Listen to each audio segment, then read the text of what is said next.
Et salut à tous! Oh, ça faisait l'Americana! Et salut à tous, je suis super contente de vous retrouver pour cette nouvelle vidéo couture et confidence. Allez, arrête tes conneries.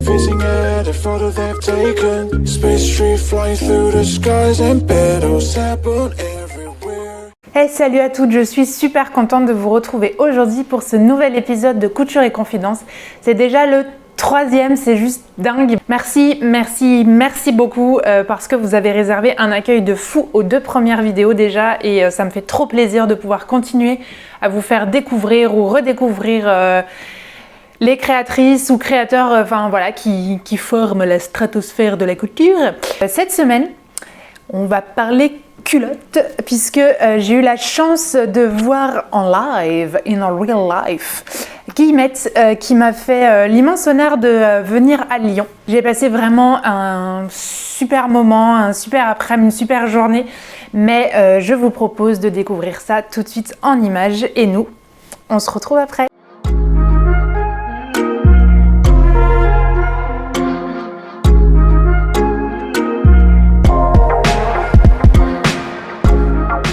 Ça fait changer de décor, tu vois, nous on voit qu'il fait tout gris, mais ici on a l'impression qu'on est en vacances. Voilà, qu'on est en vacances, c'est ça, c'est super calme, hein, on est bien. En fait on va pas tourner la vidéo, on va continuer à boire comme ça. On va faire que ça, on va faire de l'ASMR couture.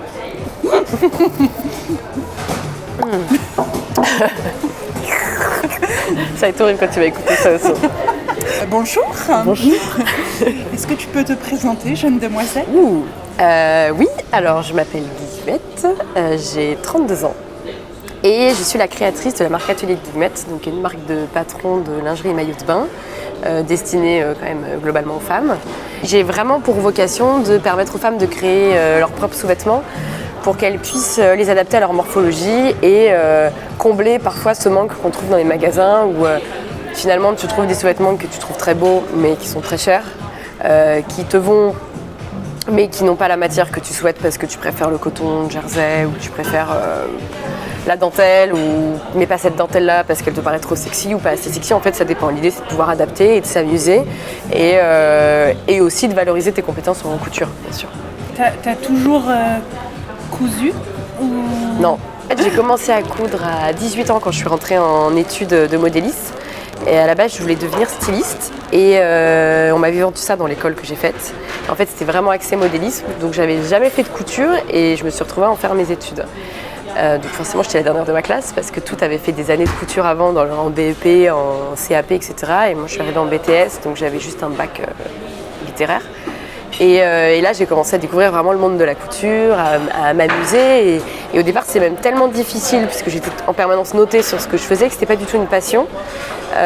C'était une passion un peu à la maison, mais en fait, je voyais ça comme une contrainte. Et après, par la suite, quand j'ai commencé à coudre pour moi et que j'ai arrêté d'être notée sur mon travail, là, j'ai commencé à m'amuser, à vraiment beaucoup plus créer et à être plus libre, plus intéressée par la couture. Mais à la base, je voulais vraiment devenir styliste parce que j'aimais faire tellement de choses. Je voulais être graphiste, je voulais être actrice, je voulais être comédienne, chanteuse. Enfin, je voulais faire tout ce qui était dans la création, que ce soit de l'illustration, du dessin, ou de la couture, du stylisme. Enfin, j'avais un peu tout qui me plaisait. Et à la fois, je ne savais pas dans quoi faire mes études. Donc, il y avait une école à côté. Je me suis dit, allez, je vais faire styliste. En fait, c'était modéliste. Donc, il y avait toute cette part où j'ai appris à coudre un peu malgré moi. Mais finalement, aujourd'hui, c'est trop bien, quoi. L'idée de départ, c'était vraiment la lingerie? Non. Ou c'était tout? Non, au départ, je ne savais pas ce que je voulais faire en fait. J'ai appris à être modéliste, donc c'était beaucoup plus carré, c'était vraiment des calculs, il fallait concevoir, faire des dessins techniques. Et pendant le cursus, j'ai rencontré une jeune fille qui me dit, mais tu sais, à Paris, moi je travaille pour une nana qui fait de la lingerie, c'est super, il y a cette formation complémentaire à Paris que tu peux faire. Et je me suis dit, mais attends, c'est vrai qu'en fait, là je fais des jupes, des jeans, ça m'intéresse pas, mais la lingerie c'est génial. Ça me faisait rêver, en plus c'était à Paris, donc à 1h30 de chez moi. Je me suis dit, c'est pas loin, ouais. J'ai ma grand-mère qui habite sur Paris, donc en fait ça peut être intéressant d'y aller, c'est une formation gratuite, il faut juste être accepté sur dossier. D'accord. Donc j'ai vu cette voie où je me suis dit, ça peut être une bonne issue, ça peut être trop cool. Là-bas, du coup, j'ai découvert tout l'inverse de ce que j'avais connu. On avait cours 2 jours par semaine, il n'y avait pas de notes, c'était que de la créativité. On nous amenait vraiment à réaliser, à presque créer l'impossible. Et je me suis dit, mais attends, c'est génial. Et à l'issue du coup de cette année complémentaire, il y avait des stages à faire en entreprise, donc j'ai travaillé dans la lingerie. Donc c'est vraiment là que je me suis dit, enfin je me suis un peu trouvé le milieu dans lequel je voulais travailler par rapport aux 2 ans que j'avais vécu où c'était l'enfer quoi. Ouais. Alors à ce moment-là je me suis dit mais oui mais la lingerie, mais en fait c'est génial, j'adore ça depuis toujours, je regarde, j'avais hâte d'être grande pour pouvoir porter de la belle lingerie, je regardais ça dans les catalogues La Redoute, je me disais oh, mais ça c'est magnifique, mais c'est trop beau, j'adorais les porte-jartelles, j'adorais les guêpières, je trouvais ça incroyable. Et du coup j'ai intégré ce milieu-là et j'ai commencé à travailler donc, dans des bureaux d'études de lingerie suite à mes études. Et comment quand même on passe de ça à allez, je me lance, j'y vais, ce sera le mien, ou est-ce que c'est parti, tu vois, t'es parti en disant je crée mon patron, ou est-ce que t'es parti en disant putain je veux un truc pour moi, et autour de toi on t'a dit ah c'est bien et tout, et puis tu t'es dit ah je vais peut-être le... Alors c'est presque ça, en fait j'avais créé un atelier de couture, en fait j'ai travaillé 5 ans dans la lingerie, j'ai créé un atelier de couture, je voulais faire un peu un bar à couture comme ça existe aujourd'hui, où les femmes, parce que c'est majoritairement des femmes, viennent coudre en fait un espace d'échange, de communication, d'apprentissage, où on peut venir utiliser les machines à coudre qui sont sur place, etc. Et donc en créant cet atelier, j'ai eu forcément beaucoup d'adeptes de couture, et je leur disais que je faisais partie de la lingerie, enfin du monde de la lingerie, et elles m'ont dit mais nous aussi je vais apprendre à faire ma petite culotte, etc. Je me suis dit bon bah ok. Donc j'avais pour une adhérente, je crois, créé un patron qui est le patron Jacqueline. Et puis comme il y avait beaucoup de filles qui étaient là, il y en a qui m'ont dit mais moi aussi je veux, moi aussi. Alors je dis bon, je voulais qu'on fasse un petit atelier, donc premier atelier que je faisais, et là ça a cartonné, j'ai proposé une date, il y avait 5 inscrites, une deuxième date, en fait j'ai fait en tout 5 dates et à chaque fois c'était ultra complet. Et je me suis dit ok, donc il y a un intérêt pour la lingerie, puis ça restait vraiment entre les murs. Et puis il y en a une un jour qui me dit mais toutes les semaines tu nous apprends, t'achètes un patron, par exemple République du Chiffon ou Chacou, peu importe, t'achètes leur patron pour nous apprendre à les coudre selon nos envies, mais jamais tu t'es dit que tu pouvais créer les tiens. Je dis bah non, je peux pas les commercialiser, je suis personne, moi j'ai pas le même travail, j'ai pas le temps. Et en fait au fur et à mesure on me dit mais si. Donc j'ai regardé ce qui est faisable, les enveloppes, tout ça, est-ce que je pouvais, est-ce que sur mon site internet je pouvais, etc. Et puis en fait, de fil en aiguille presque, c'est elles qui m'ont poussé à créer des modèles. Donc une fois que t'en fais un, t'en fais un deuxième. Et comme il y a des sous-vêtements que j'adore porter, je me suis dit je vais d'abord faire ceux que j'adore porter parce que je sais les faire. Et puis comme ça je peux les essayer, voir ce que ça donne et les tester. Et au fur et à mesure j'ai agrandi ma gamme. Et comme en plus mes adhérentes étaient adeptes de ce que je faisais, automatiquement la gamme a grandi. Puis je les ai proposées sur internet, ça a plu, ça a pris un peu plus d'ampleur. Et puis je me suis fait connaître comme ça au départ. Et du coup le premier patron il est sorti quand ? Oh là, il est sorti je pense en 2016, ouais. 2016 ou 2017. Et aujourd'hui, tu vis 100% de ça Ouais. Alors, j'en vis pas bien. Ouais. J'avais les allocations pendant un moment, donc c'était super. J'ai pu me lancer pleinement dedans pendant 1 an. J'en vis pas super bien, mais je vis pour ça. Je dirais plutôt ça, tu vois, pour le coup. Mais j'ai vocation à ce qu'effectivement, ça devienne d'en faire de plus en plus, et puis ensuite d'avoir vraiment une marque et une vraie notoriété dans le monde des patrons. Et tu resteras dans la lingerie ? Et je resterai dans la lingerie parce qu'en fait, j'ai vraiment une expertise dans la lingerie. J'ai travaillé 5 ans dedans. Je connais tout. Je travaillais dans des super grands ateliers français. Je connais toutes les contraintes. J'avais beaucoup d'amis modélistes. Donc, à la fois, je pouvais voir avec elles les contraintes. Moi, je sais tous les réaliser. Mon travail, c'était de les penser pour qu'ils soient conçus ensuite en usine. Donc, je connais un peu tous les détails. Je connais les matières. Et c'est un milieu aussi qui me plaît. Mais par exemple, un pantalon, je suis incapable de grader un pantalon. Face à une modéliste qui grade des shorts et des pantalons et qui sait son travail tous les jours, moi je suis rien du tout, je sais le réaliser, mais je ne saurais pas le grader, j'ai pas l'expertise concrète pour faire du prêt-à-porter de tous les jours. Je me demande parfois, parce que je vois que tu es toute seule du coup. Ouais. Est-ce qu'on ne se sent pas trop seule au final quand même au quotidien Si. Ouais, il y a des fois où je me sens seule et en fait j'aurais juste besoin d'une personne qui connaît ma vie, ce que je dois faire pour parler et pour avancer plus vite dans mes idées. Parce que souvent on a la tête dans le guidon, on se dit je pourrais faire ci, je pourrais faire ça. Et puis comme on n'en parle à personne, en fait on ne trouve pas les solutions. Ouais. Et dès qu'on en parle à quelqu'un, automatiquement on se dit mais je pourrais faire ci, je pourrais faire ça. En fait les discussions, ça fait rebondir nos idées et on trouve des solutions beaucoup plus facilement. Ouais. Donc c'est difficile, mais pour ça j'ai intégré un coworking. Oui, c'est ce que j'allais te demander. Qui est extra, ouais. J'ai eu la chance de trouver ce coworking, on a tous plus ou moins le même âge. Et on fait tous des boulots plus ou moins différents, on est tous indépendants. on sait ce que c'est du coup, donc même s'ils ne comprennent pas tout à fait le secteur et ce que je fais, ils essayent de comprendre et ça c'est top. Donc, ce qui est chouette, c'est qu'ils me posent des questions des fois que ceux qui connaissent ne me posent pas. Et une fois qu'ils ont compris plus ou moins ma problématique, là ça m'amène à réfléchir.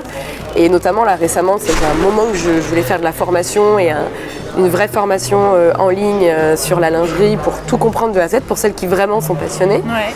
Et ça me trottait dans la tête, mais bon, sans plus. Et puis finalement, en parlant avec eux, je me suis dit, mais c'est une évidence en fait, je dois faire les formations. Et là, tu te dis tout de suite, ok, toute seule, j'aurais peut-être mis 6 mois de plus pour me lancer.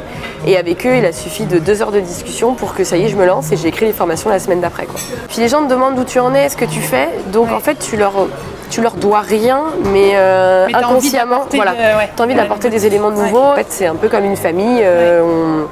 Tous dans le même bain, on a les mêmes difficultés, on se comprend et en plus on s'entraide. Et c'est pour ça que j'ai une chance incroyable d'être dans ce coworking. C'est extraordinaire, quoi. Des fois avec le recul, je me dis oui, non mais quand même, ça fait un moment que tu y es et c'est cool, c'est que ça marche parce que sinon, si ça marche pas et que tu vois que tu n'as aucune rentrée d'argent, t'arrêtes tout. Ouais. Mais émotionnellement, tu vois. Ouais, émotionnellement, il faut être accompagné avec quelqu'un, je pense. En fait, faut être accompagné, non, mais il faut avoir un entourage présent et compréhensif. Et je sais que mon conjoint, c'est lui c'est un rempart, quoi. Il se prend tout dans la figure. C'est quand ça va, je saute au plafond, tout se passe très bien. Puis en fait, du jour au lendemain, il peut y avoir un commentaire négatif ou alors une erreur que j'ai faite ou une honte de ma part, quelque chose ou un stress. Et il se prend tout, mais c'est un raz-de-marée, c'est dans la figure. Je pleure, après je ris, après je pleure. Je suis très très sensible. Du coup, le moindre stress, la moindre petite chose un peu contrariante, je le prends à cœur. Tout est... je suis un volcan, quoi. Faut me canaliser. Et lui, pour le coup, il arrive très bien à canaliser ça. Il arrive à me comprendre. De plus, maintenant qu'il entreprend, il comprend un peu mieux. Moi j'ai un peu mûri aussi, je suis un peu plus tempérée par moment, mais c'est vrai que émotionnellement, il faut s'accrocher en fait. Et je crois que c'est là le plus dur, parce que j'en discutais avec un ami justement hier qui me disait que le plus dur quand on entreprend, c'est le doute. Il me disait, tu te lèves le matin, tu doutes, tu manges le midi, tu doutes, tu manges le soir, tu doutes, tu te couches, tu doutes. Tout le temps, et c'est difficile d'arrêter de douter dans ton projet, parce que tu es tout le temps dedans. Tu as des nouvelles de ton projet en permanence, tu penses ton projet en permanence, tu décroches très difficilement. En fait, tant que tu n'as pas passé la phase de je peux vivre de mon projet sans problème, tu y penses tout le temps et je pense que même tu quand tu es rebondis dans tout le cette temps. phase-là, tu stresses quand même. Oui, je pense que tu as quand même des moments de stress, mais peut-être que des fois le soir, tu arrives à poser un petit peu. Ouais. Et c'est vrai que le doute, parce que quand tu y arrives, tu doutes de te dire est-ce que ça va continuer longtemps ? Est-ce que j'ai eu de la chance ? Quand tu n'y arrives pas, tu doutes, tu te dis est-ce que je suis faite pour ça ? Est-ce que finalement, est-ce que ce que je propose, c'est ce qu'il faut ? Enfin, du coup, tu sais jamais, tu doutes en permanence de toi, de ton produit, des autres, de ton marketing. Il y a tellement de possibilités, et même de ton avenir. Donc, en fait, tu doutes tout le temps, et il faut réussir à se débarrasser du doute. Et il y a des sujets sur lesquels j'ai réussi, et d'autres beaucoup moins encore, tu vois. Mais après, c'est... En vrai, là, on dit que le négatif, mais c'est vrai qu'à côté, c'est une aventure extraordinaire. C'est une liberté en permanence. Est-ce que tu te régales ? Ouais. Par contre, j'ai des doutes que ce soit ce qu'on ait commandé. Parce que nous, il ne devait pas y avoir des nems dans l'histoire. Nem au poulet. On avait regardé 2 trucs. On a regardé les pokeballs et on a regardé les bobbles. C'est un pokeball qu'on a eu. C'est un pokeball qu'on a eu parce que, en fait, je me suis trompée. J'ai commandé pokeball. Oui. Mais là, du coup, je savais pas si c'était elle ou c'était moi, mais c'est moi. Voilà. Je peux pas. Ton premier patron, c'était Jacqueline, du coup. Oui, alors mon premier patron, c'était Jacqueline. Je sais pas comment appeler ce patron. C'était un peu la mode des prénoms, je crois. Mais je suis même pas sûre que je sois influencée par ça. Mais en gros, ma famille m'a toujours soutenue fois 1000 dans tout ce que j'ai fait. Et peu importe, je pense, la direction que je vais prendre, ma famille, elle sera derrière moi. À me dire, vas-y. Ma grand-mère, du coup, est la plus âgée. Mes grands-parents, du côté de mon père, sont décédés. Et comme j'ai quand même une forte proximité avec ma grand-mère, je me suis dit, je vais l'appeler Jacqueline, en honneur de ma grand-mère. Et puis ça a marché. Dans ma famille, on m'a dit, ouais, carrément, trop bonne idée. Ma grand-mère a pas trop réagi, mais elle m'a dit, ok, d'accord. Et puis du coup, après, j'ai trouvé que des prénoms qui étaient en lien avec, il y a Guy pour mon grand-père, j'ai pas encore fait pour mon autre grand-mère. je cherchais que des prénoms qui étaient en lien avec des gens de ma famille. Donc souvent c'est les grands-parents le papa ou la maman de gens qui sont proches de moi. Et j'attribuais les prénoms et des fois c'était comme ça, complètement au hasard, prénoms que j'aimais bien. Et du coup j'ai commencé par une culotte ultra basique. J'ai un peu digressé sur l'histoire, mais j'ai commencé par une culotte ultra basique, une culotte qu'on peut trouver et qu'on peut faire en jersey, un petit bateau. D'accord. Voilà. Ouais, d'ailleurs je te l'ai apporté, en plus je suis en train de réfléchir. Donc, ça les gens pourront voir ma petite culotte. Donc Bon, on est c'est loin du celle-ci. style petit bateau quand même. Non, alors là ouais, complètement. Parce que là je l'ai réalisée en tulle brodé. Et je l'ai faite aussi dans un lycra, comme ça. C'était une des toutes premières que j'avais faite. Et justement, ce que je voulais montrer, c'est que d'une petite culotte basique, en changeant le tissu, tu peux faire des styles complètement différents entre celle-ci qui est beaucoup plus transparente, tu vois. On voit Voilà. bien, attends, tu vas regarder. Voilà, tiens, vas-y. Alors, il faut préciser qu'on est dans un endroit public et on monte nos culottes en photo. Voilà, et surtout qu'il y a beaucoup d'hommes autour, Oui, il y a finalement. beaucoup Plus d'hommes que de femmes maintenant. Voilà, donc là, il y a un monsieur qui voit très bien que je monte une culotte avec une Ah, mais c'est une vie dangereuse que nous menons. Montre-moi le livre. Et- Pardon. Tiens, je ramasse ces petites fiches, elle saura plus quoi me demander après. Regarde comme c'est beau. Ah, c'est du travail de pro. Voilà, et du coup, voilà, l'idée c'est vraiment de montrer, voilà, on a des matières différentes, mais on a un même modèle et on peut faire une variété de possibilités incroyables. Donc ça c'était le tout premier, et le deuxième c'est celui que je t'ai apporté. C'est celui dont on avait vaguement parlé, que tu pouvais réaliser. J'ai pas pris le bon. Tu le crois ça? Je l'ai pas pris, j'ai pas pris le bon. C'est vrai? C'est incroyable. Oui, je l'ai pas pris du coup. C'est génial. Oh, t'es toute gênée. Oui, je suis trop gênée. Mais oui, je l'ai. Attends, je vérifie. Non, je l'ai pas pris. Je suis en train de me dire que je t'ai pris autre chose qui était fait dans le même tissu, mais je l'ai pas pris. Attends, on fera pause quand même. Elle a perdu sa petite culotte dans le train. J'ai perdu ma petite culotte. Oui, bon bah c'est pas grave. Écoute, c'était Alfred, voilà. D'accord. Donc c'était Alfred. Bah, je vais le montrer comme ça, mais on voit pas très bien. Et c'était Alfred, qui est plus large sur les côtés et qui passe plus au niveau des fesses. En fait, c'est le vrai shorty, celui qui te prend pas en dessous de la fesse, mais beaucoup plus bas sur le rond. D'accord. Beaucoup plus large ici et qui a une couture au milieu dos.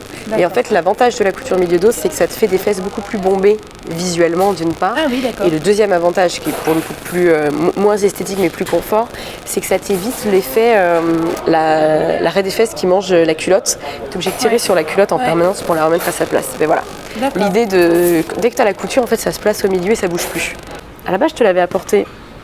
J'avais fait dans ce petit coton qui vient de chez Makerist. Mais en fait, je me suis trompée avec la culotte Léonie que j'avais lancée en challenge il y a un moment. Oui. Et qui était faite exactement dans le même coton. Voilà. Donc, on va montrer la Léonie aussi. Léonie, oui, Léonie a fait un carton. Et ben, le dos, c'est un peu ce système-là. Tu vois, il y a la couture au niveau du milieu dos. Voilà. Mais là, je l'avais fait en version culotte plutôt. C'est beau. Elle a été bien appréciée parce que finalement elle est plus couvrante que ce que je fais d'habitude. Et en fait elle a plu, beaucoup me disent qu'elle est très confortable, donc je suis assez contente. Parce que du coup, t'as combien de patrons aujourd'hui? Alors je crois que j'en ai entre 28 et 33 je crois. Je sais plus exactement, parce que comme je fais aussi les maillots de bain, je sais plus si c'est 28 ou je viens d'avoir 28, parce que j'en ai beaucoup qui vont rentrer suite au premier livre, je vais pouvoir les commercialiser. Tu sais qu'on peut te trouver sur Makerist. Ouais. Est-ce qu'on peut te trouver ailleurs et à quel prix? Ouais, on peut me trouver sur mon site internet directement. C'est là où c'est le moins cher. C'est 10 € sur les plateformes, 9,90 € sur mon site. Donc tu vois, j'ai fait un petit pas, mais vraiment un micro pas. D'accord. Donc c'est moins cher, mais en fait c'est quasiment équivalent à 10 centimes près, c'est la même chose. Donc il y a mon site internet. Après, je suis aussi sur Wish You, je sais pas si tu connais. Wish You sur iMake aussi. Il y a certaines boutiques aussi, certaines merceries, des boutiques physiques qui là commandent mes patrons et puis dans lesquelles je peux vendre. Et je sais qu'il y en a une autre. Ah oui, il y a ma petite mercerie aussi qui m'achète des patrons par moment, qui les vendent sur leur site. Tu vas de quelle taille à quelle taille? Alors j'essaye d'aller quasiment tout le temps du 36 au 46, c'est un peu ma base. Là j'ai repris des patrons justement qui étaient que jusqu'au 44 ou au 42. Parce que c'était les tout premiers que j'avais fait, donc déjà je me disais c'est génial d'avoir fait ça, mais en fait je me rends compte qu'aujourd'hui ça suffit pas du tout. Et là aujourd'hui, je vais reprendre mes patrons pour aller jusqu'au 48. Pour essayer de 48 ou au moins jusqu'au 50, parce que j'ai eu pas mal de demandes. C'est une question qu'on m'a posée pour toi, du coup on m'a dit est-ce que des grandes tailles sont prévues? Mais ouais, en fait j'avais pas pensé au départ, parce que c'est vrai que dans l'atelier que j'avais, quand je faisais mes patrons, j'avais très peu de personnes qui allaient au-delà du 46. J'avais une testeuse en 44 et une en 46. Mais en fait, il y en a beaucoup qui sont venus me voir sur le salon, justement, Aiguille en fait, récemment, qui m'ont dit « Ok, mais faire ces sous-vêtements, c'est génial, mais si je les fais, c'est pour répondre aux besoins que tout ce que je trouve en taille 48 dans le commerce, c'est moche. Ouais. Donc si tu ne me proposes pas de patron, ben, finalement, tu réponds pas vraiment à un besoin. Enfin, tu réponds celles qui en ont finalement le plus besoin, tu réponds pas aux leurs. » Et là, je fais « Effectivement. » Je répondais, je permettais à des gens de coudre leurs sous-vêtements, mais c'est pas ceux qui ont souffert le plus dans le commerce, tu vois, c'est pas celles qui avaient le plus de problèmes. Donc ce serait stupide, autant aller jusqu'au 48, moi ça me coûte pas grand chose, et au moins ça permet de servir à plus de gens. Donc là je vais reprendre tous mes patrons. D'accord. Où est-ce que tu trouvais tes inspirations? Comment tu fais? Alors c'est très simple, je prends ce qu'il y a dans mes placards, je tombe dessus et je me dis « Ah, je pourrais le faire !» Ou alors c'est ceux que je mets le plus. Par exemple, Gaspard, que je t'ai apporté si tu voulais choisir pour le faire. Gaspard qui est celui-ci qui est un tanga assez basique, voilà, que j'ai fait de manière très basique avec la dentelle sur les fesses, qui est invisible sous les vêtements. C'est celui que je portais le plus parce que quand je travaillais chez Daniel Echter Lingerie, c'était un des modèles qui se faisait énormément. D'accord. Donc j'ai découvert ce modèle en travaillant chez eux. Et je me suis dit, mais attends, c'est formidable, c'est pas un string qui fait mal, ça couvre un peu les fesses, donc c'est joli visuellement, il y a de la dentelle et on ne le voit pas sous les vêtements. C'est le combo parfait. Ouais. Donc j'ai commencé à faire ce modèle parce que je me suis dit, bah tiens, voilà, celui que je mets le plus, je vais le proposer, on va voir s'il y a de la demande. Et je mettais aussi sa version culotte, qui est plus travaillée notamment chez Obad. Et je me suis dit, bah allez go, je vais faire aussi la version culotte, Gaspard fonctionne bien. Et celui-ci, du coup, comme c'est celui que je mets vraiment le plus, je l'ai appelé Guillemette. Donc voilà, c'est des modèles qui sont assez simples à réaliser et qui en fait qui peuplent mon placard, enfin mon panier à sous-vêtements. Donc après, j'essaye pour les maillots de bain, je regarde beaucoup ce que font des influenceuses aujourd'hui, celles qui se mettent à lancer des gammes de maillots de bain, parce que je me dis finalement si ce qu'elles font ça marche, ben, si les filles voient ça sur les réseaux sociaux, elles vont peut-être avoir envie de le faire aussi. Donc je regarde ce que font ces marques-là, je continue à regarder aussi ce que font des grandes maisons comme Obad, RS, Chantel. Mais finalement, je trouve que des fois, ils ne sont pas nécessairement d'actualité, ils proposent du super beau maillot de bain, mais pas adapté à la cible que j'ai. D'accord. Donc pour les maillots de bain, je vais plus voir à l'extérieur. Et pour la lingerie, je regarde ce que j'ai dans mes placards parce que comme je suis très friande de lingerie, forcément, j'achète beaucoup aussi j'achetais ce qui était à la mode. Tu as une matière que tu préfères travailler? Est-ce que tu veux mettre de la dentelle partout? Ouais. Moi, je veux mettre de la dentelle partout parce que je trouve ça trop beau. En fait, je trouve que la dentelle, c'est très simple à travailler, contrairement à ce qu'on pense, c'est très très facile parce que ça bouge pas tant que ça. On n'est pas obligé de la prendre toujours très très fine et c'est comme une matière, c'est comme un jersey mais ça roulotte pas. En fait, à travailler, c'est presque ce qu'il y a, je trouve, de plus simple. Et en plus, ça fait tout de suite un effet waouh quand tu portes des sous-vêtements en dentelle. Même si tu prends un tulle brodé, tu vois, tu peux prendre une dentelle élastique qui n'a pas de dents, c'est ce qu'on voit là. Mais finalement, tu as un effet qui est incroyable tout de suite. Visuellement, esthétiquement, il y a un côté où tu te sens un peu plus sexy, plus mise en valeur par rapport à une culotte petit bateau en coton. Voilà. Après, je me fais aussi beaucoup en jersey, parce que je trouve que le jersey, l'avantage, c'est que c'est très fin sous la peau, c'est très pratique, très facile à travailler. Il y en a plein de chutes, donc ça a beaucoup d'avantages. Tu avais des conseils à toutes ces femmes qui ont envie de se coudre de lingerie, qui disent « Non, j'ai peur ». Non, mais déjà, lancez-vous, parce que, en fait, alors, je vais raconter rapidement. Moi, j'ai tout raté dans mes études de couture. Quand je t'ai dit que j'ai fait un BTS, tous mes examens de couture, je les ai ratés. Sans exception. C'est-à-dire, j'ai tous eu en dessous de la moyenne. Si j'ai réussi, c'est grâce au français, aux maths, physique. Donc, en fait, savoir coudre, il y a deux choses. Il y a ne pas être doué, et ça, avec la persévérance, on y arrive. Donc, on peut ne pas être doué en lingerie au départ. Et il y a aussi s'amuser pour soi et se satisfaire de ce qu'on fait. Moi, je ne suis pas quelqu'un qui a du talent. Je suis vraiment obligée de persévérer pour réussir à faire quelque chose. Et quand j'ai fait de la lingerie et que je suis arrivée notamment chez Daniel Echter, je crois que j'ai dû faire 30 culottes, puisque je devais les numéroter, pour réussir à en avoir une au millimètre près. Puisque là, on me demandait d'être au millimètre près. Encore une fois, c'était pas de la création, c'était mon travail, j'étais payée pour. Et j'en pouvais plus, mais à la fin, ça m'a appris de la rigueur. Et si j'avais pas été confrontée à ça, je pense que je me serais pas lancée dans la lingerie toute seule, moi-même devant ma machine à coudre, à me dire allez, j'y vais. Il suffit simplement des fois de se dire mais quand tu débutes, tu vas rater, tu peux toujours apprendre. YouTube est là, la communauté Instagram, plein de gens sont là pour t'aider. Et puis en fait, tu as le droit de rater et c'est pas grave, tu peux recommencer et à chaque fois tu apprends. Tu apprends sur une matière ou autre. Donc il faut juste être persévérant quand on n'a pas forcément de talent, se contenter de ce qu'on fait, se dire bah moi déjà cette petite culotte c'est cool, je peux la mettre la nuit et en fait elle me va déjà très bien, elle me sert pas trop donc c'est chouette. Et puis la fois d'après je vais m'améliorer. Donc forcément comme ce discours ne suffit pas, il y a des tips. Et le premier c'est de toujours utiliser le même élastique. Puis de coudre dans du jersey aussi, parce que c'est ce qu'il y a de plus simple. Ou dans un vieux t-shirt troué que tu récupères, voilà, que tu as mis de côté ou que tu récupères à quelqu'un.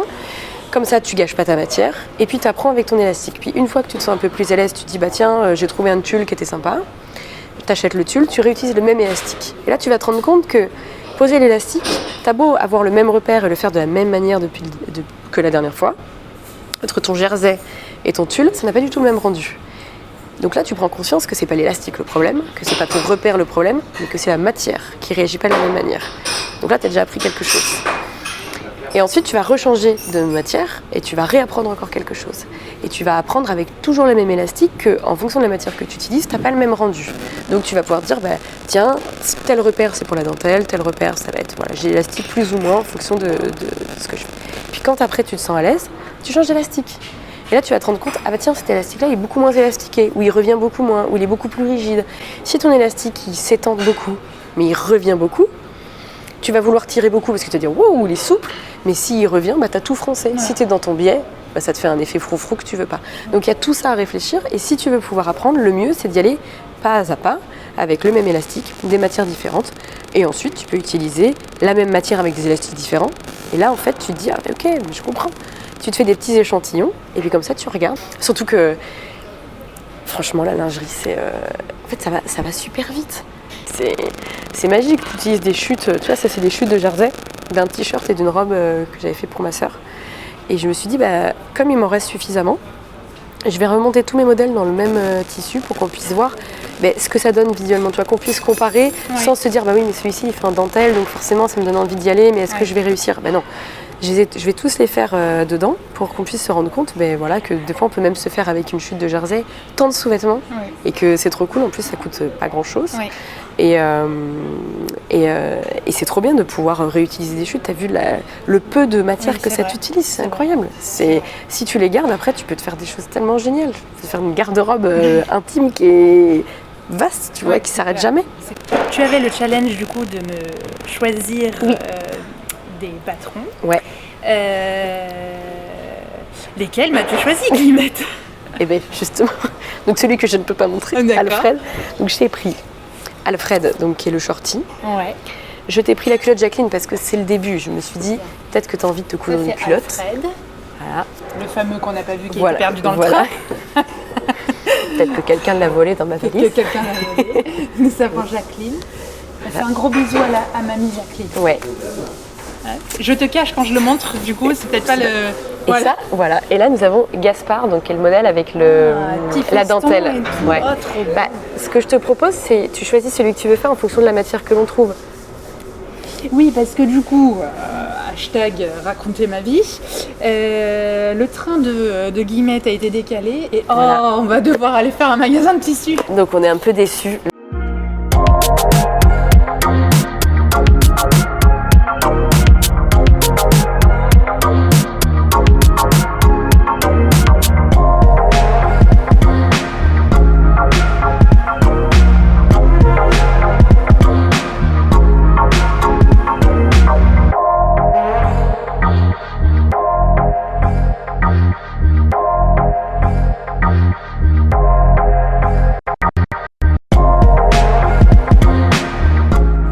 C'est déjà l'heure de nous quitter.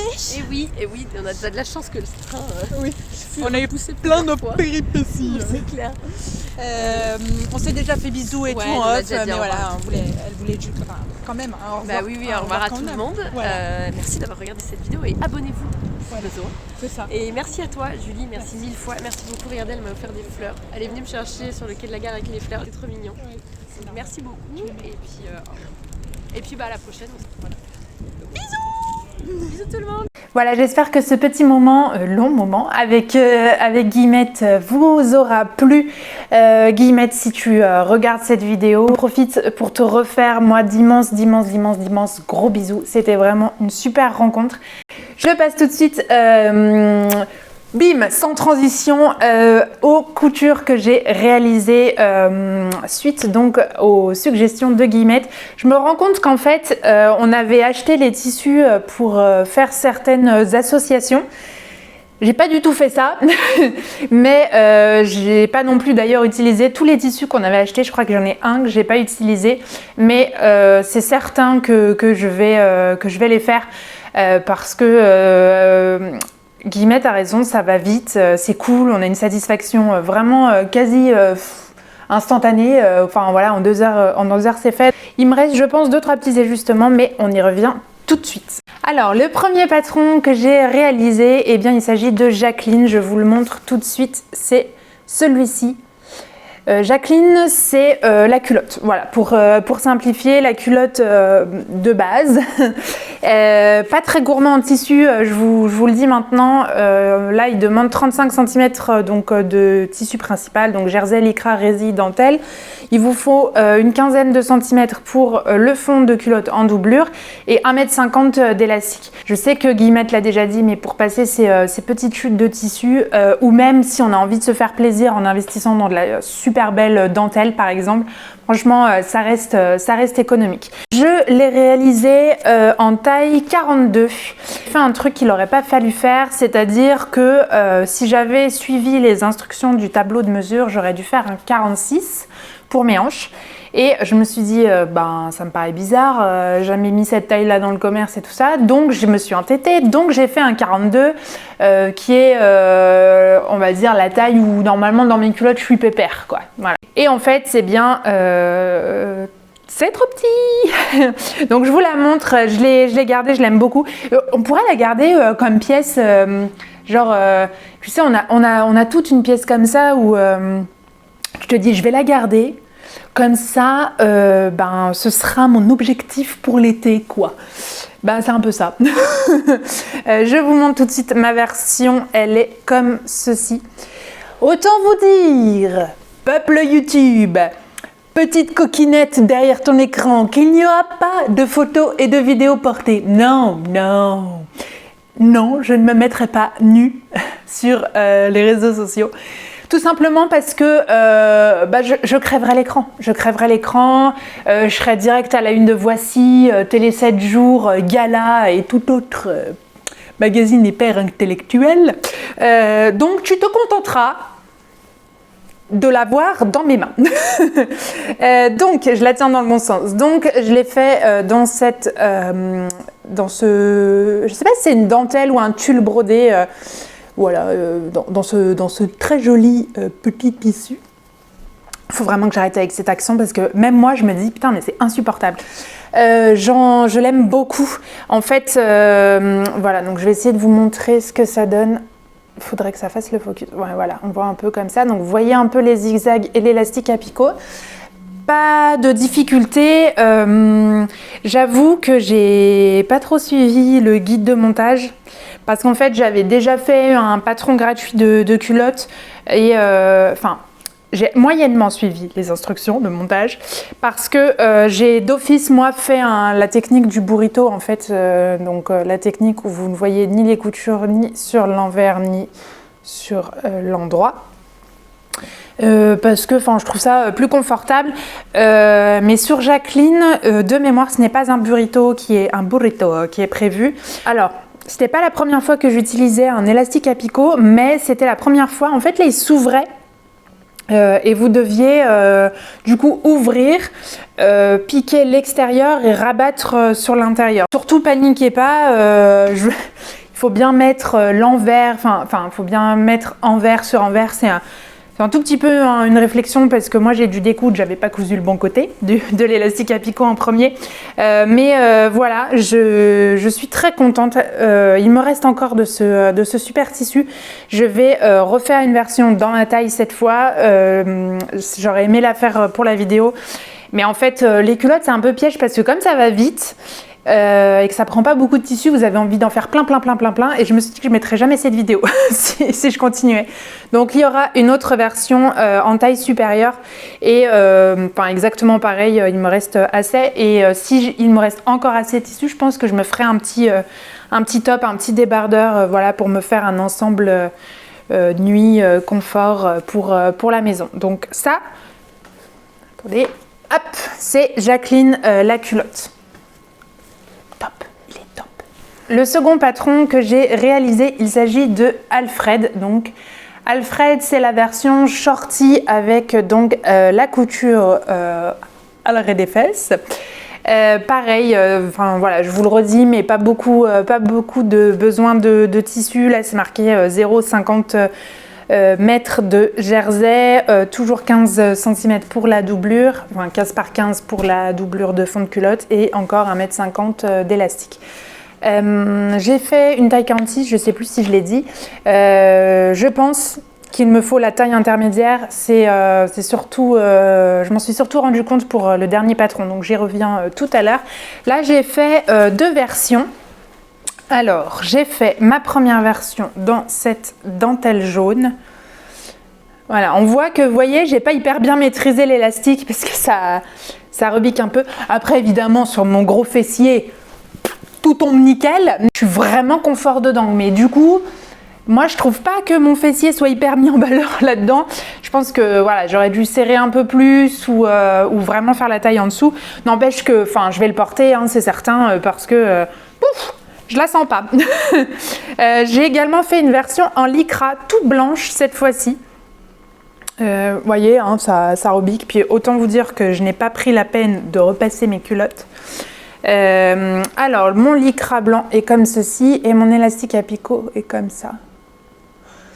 N'empêche que je suis assez contente parce que mes points zigzags sont assez réguliers, donc je suis assez contente. C'est après avoir réalisé celle-ci que je me suis dit, de 1, je pense que la taille est pas bonne, et de, enfin la taille pas, oui, je pense qu'il faut que je fasse la taille en dessous, et de 2, je pense préférer Jacqueline. Instinctivement, je me serais dit, bah non, j'ai préféré Alfred, j'aime bien le look shorty et tout ça. Donc il me reste assez de lycra.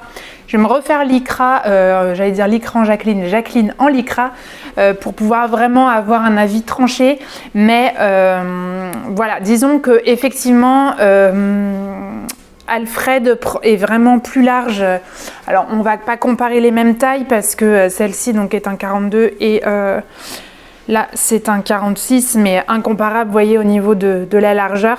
Et du coup, là, il a un petit peu tendance à un peu embarquer ma petite bouée de ventre. C'est pas ce que je préfère, disons, pour porter si j'ai envie d'un moment un petit peu coquinou. Et par contre, pour dormir, je vais être trop à l'aise. Donc voilà, je suis très contente quand même. Je vais terminer par clairement un coup de cœur, je l'aime trop. Je vous présente Gaspard.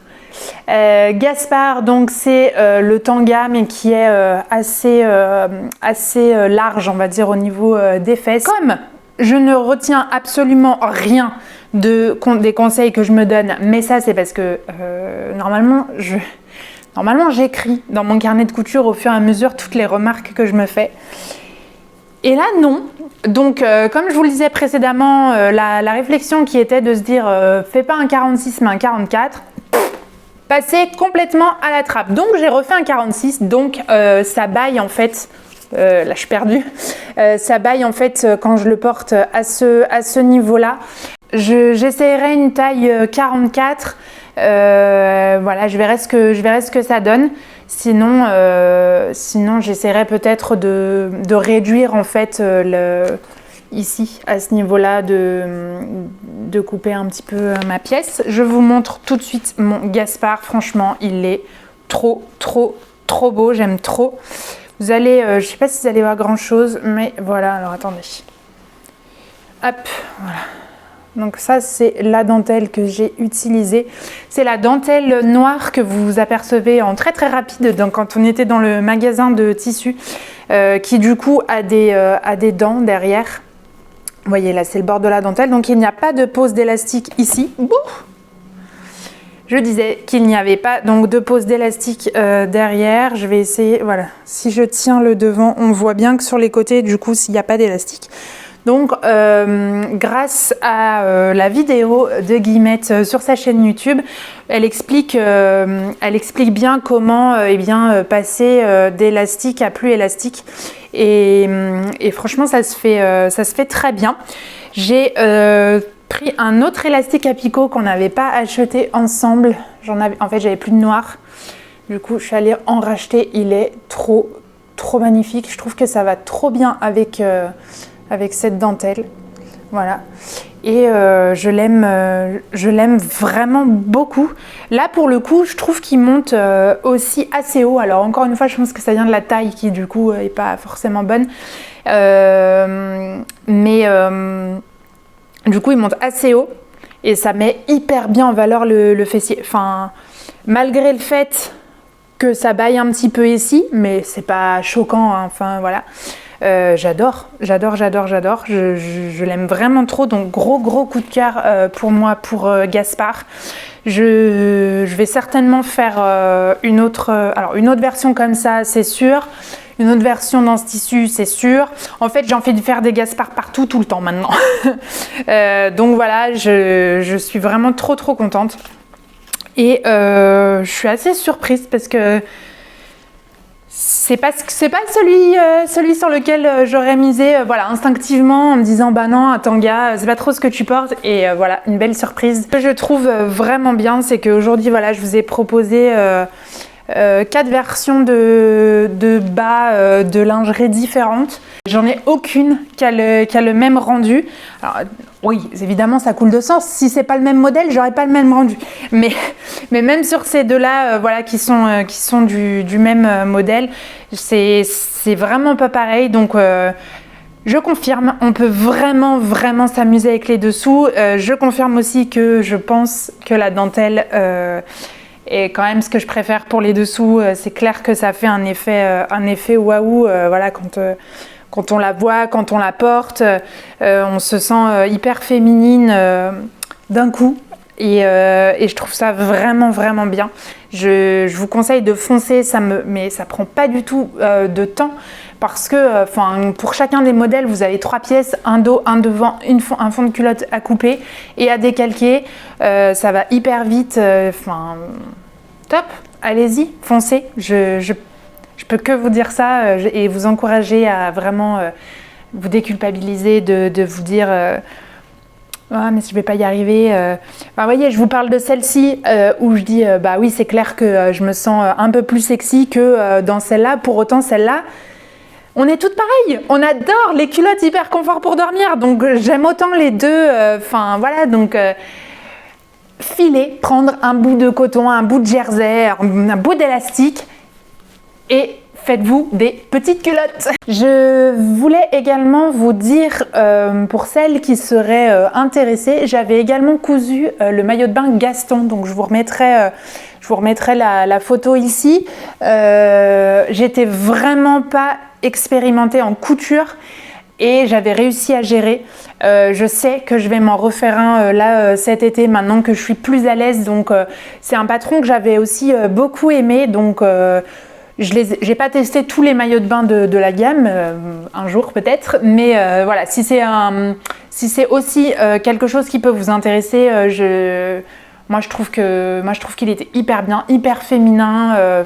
Voilà, donc vous pouvez foncer sur les maillots aussi. Je termine cette vidéo en vous donnant la possibilité, d'ailleurs on termine cette vidéo, Guillemette et moi, en vous donnant la possibilité de remporter l'un des patrons de l'atelier de Guillemette. Vous avez le choix, que ce soit maillot de bain, que ce soit bas, haut, voilà, c'est vous qui choisissez. Donc voilà, ça peut vous permettre d'avoir encore une raison supplémentaire de vous lancer. Les conditions sont les mêmes que d'habitude. Il faut être abonné à cette chaîne, laisser un commentaire en indiquant que vous participez et bien sûr en disant que vous adorez Guillemette et moi. Mais surtout aussi quel patron est-ce que vous préférez de la marque ou des 3 que je vous ai proposés. Vous le savez, Oui, je dis ce sont parce qu'en fait, il y a aussi un concours sur Instagram si jamais voilà, vous voulez doubler les chances de gagner. Je rappelle que c'est un concours flash qui commence ce samedi à la date de publication de la vidéo jusqu'à samedi prochain et la gagnante, j'allais dire le ou la gagnante, sera annoncée le dimanche. Je vous souhaite à toutes et à tous une super journée et un très bon week-end. Qui sait, peut-être qu'il va reneiger encore, je ne sais pas, je croise les doigts pour que non. Moi, je vous fais de gros bisous et j'espère que cette vidéo vous aura plu. Et vous le savez, on se dit à très vite pour de nouvelles aventures couturesques. Salut!